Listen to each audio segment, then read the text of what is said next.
பிதாவிற்கு ராஜ்யத்தை கட்டுவதாகவே இருக்கும். பிதாவிற்கு ராஜ்யத்தை பிள்ளைகளை தலை சாய்க்க வைப்பதாகவே இருக்கும். இஸ்ரவேலுக்கு அவர் பலியை போல இருப்பார். ஹல்லேலூயா. தாகம் தாகம் தாகம், கூடாரம் போட வேண்டிய தாகம். என் தெய்வத்திற்கு நான் கூடாரம் போட வேண்டும், என் தேவனுக்கு கூடாரம் போட வேண்டும். மலையிலே காண்பிக்கப்பட்ட மாதிரியின் படியே மறுபடியும் நான் கூடாரம் போட வேண்டும், கூடாரம் போட வேண்டும். அந்த கூடாரத்திலே விழுந்து போன தாவீதின் சந்ததியும் எழுந்து வந்த கிறிஸ்துவின் சந்ததியும் சேர்த்து கர்த்தரை தொழுது கொள்ள வேண்டும்.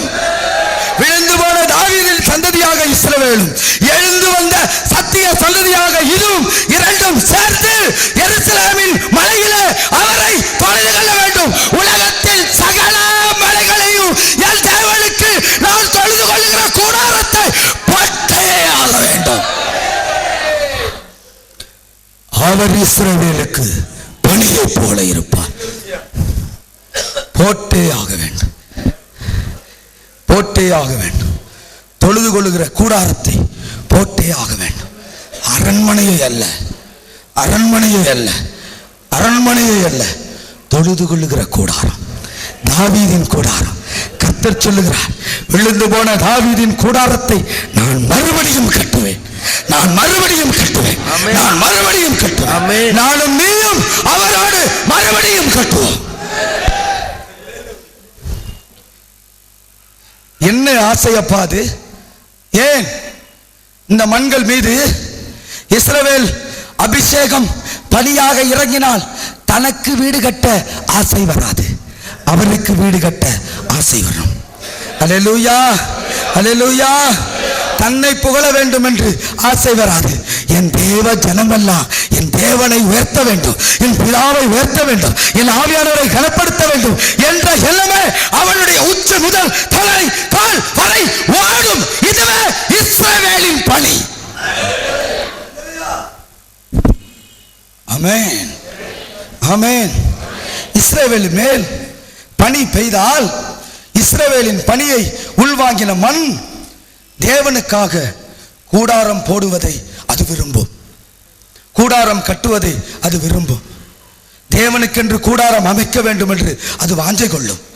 தேவனுக்கென்று தொழுது கொள்ளுகிற கூடாரம் வர வேண்டும் என்று அது தன் உயிரை விடும். இஸ்ரவேலுக்கு அவர் பணியை போல் இருப்பார்.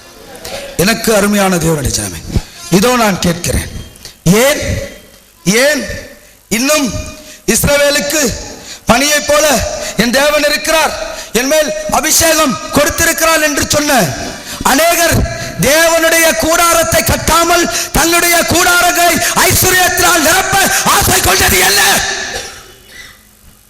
அவர்கள் மேல் இஸ்ரவேலின் தேவன் பணியாக இருக்கிறாரா? என் தேவ ஜனமே, காண்கிறவர்கள் குருடராக முடிக்கும், குருடர்கள் காணும்படிக்கும் என் தேவனாகிய கர்த்தர் இன்று உங்கள் மேல் முழக்கம் எடுக்கிறார்.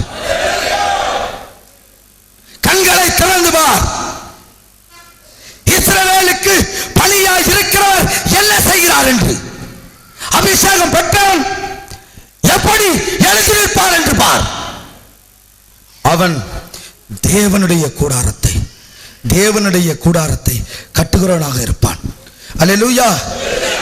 தேவனுடைய கூடாரம் கட்டுகிறது எதனோடு சம்பந்தப்பட்டது என்று சொல்லிக் கொண்டிருக்கிறேன்? பணியோடு. உண்மையாகவா? உண்மையாகவா?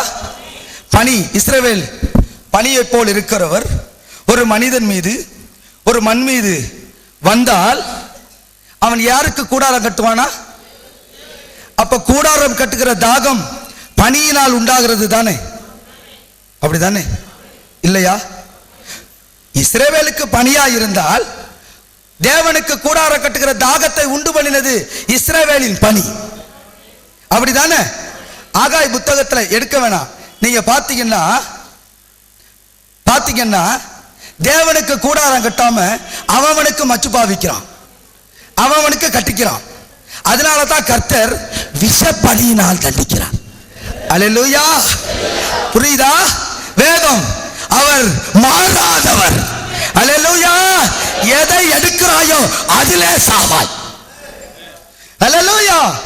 இஸ்ரவேலுக்கு பனியாக இருந்தால், இஸ்ரவேலின் பனியானவர் மேலே பெய்தால், இஸ்ரவேலின் பனியானவர் நமக்குள்ளே வந்தால், தேவனுக்கு கூடாரம் போட வேண்டும் என்ற ஆவல் நமக்கு வரும். ஆகவே இஸ்ரவேல் பனியை உள்வாங்கவில்லை, இஸ்ரவேல் பனியானவரை அபிஷேகத்தை வாங்கவில்லை. ஆகவே தேவனுடைய ஆலயத்தை பாழடிக்கிறான், தேவனுடைய ஆலயத்தை கட்ட மறந்தான். ஆகவே